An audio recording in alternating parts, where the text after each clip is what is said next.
It is important to realize that shyness in people with social anxiety disorder has positive qualities. They perceive shyness as a negative quality, but in reality, shyness has positive qualities as well. Shyness is often attractive. It is very common for shy people to be shown more interest by others. Why? Because such a person is kind of centered on himself. A person is a kind of mystery to other people. The person has communication skills as more harmonious.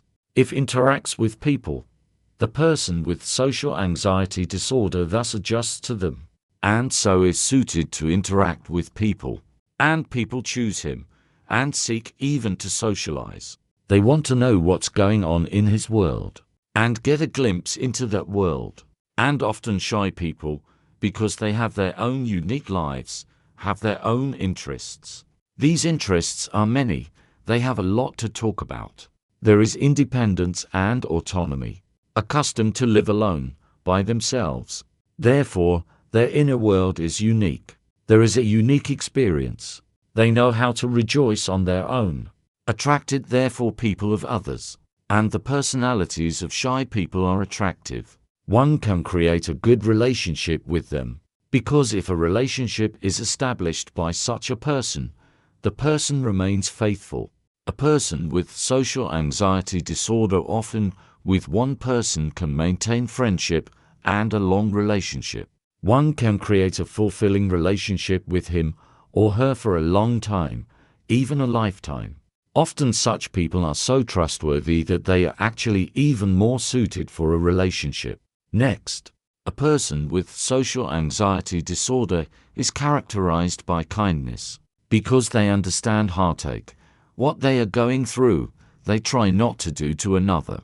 They know how to be a friend. They are considerate. They value friendship and relationships. They know how to listen. They listen more and more attentively, because they are afraid to talk about themselves. So they are often listeners and those who are interested in the other. They ask questions, and even shift their attention from themselves to the other person all the time. They also create an atmosphere of joy.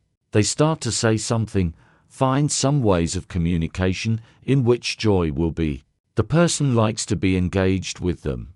They have quite a lot of communication skills. If they kept communicating like that, there would be no problem in building relationships. Their only very deep-seated problem is that at this point they are internally communicating with themselves in a very different way. Internally, it's criticism and devaluation. It's a constant scrutiny that they don't get tired of. Constantly, as if a person is looking at himself, at his words from the outside. And any movement that a person with social anxiety disorder negatively evaluates, immediately inside will go criticism. The person can withdraw. The person may run away from this intimacy or immediately end the relationship. If the person realizes or sees that the person has done something wrong, will run away from this relationship faster. Then he will, worrying that he made a mistake, will berate himself for it. You see, the problem he has with himself is formed. But in reality, shyness is perceived by many people as a positive quality. It is an interesting person, to whom you can look into his inner world and with whom it will be interesting to communicate. Shyness often attracts attention, is as an invitation to acquaintance. That is, such a person is virtuous. We understand that a person will not go to contact just for fun. A person with social anxiety disorder has values. In fact, there are these values. If only the person would not evaluate himself negatively.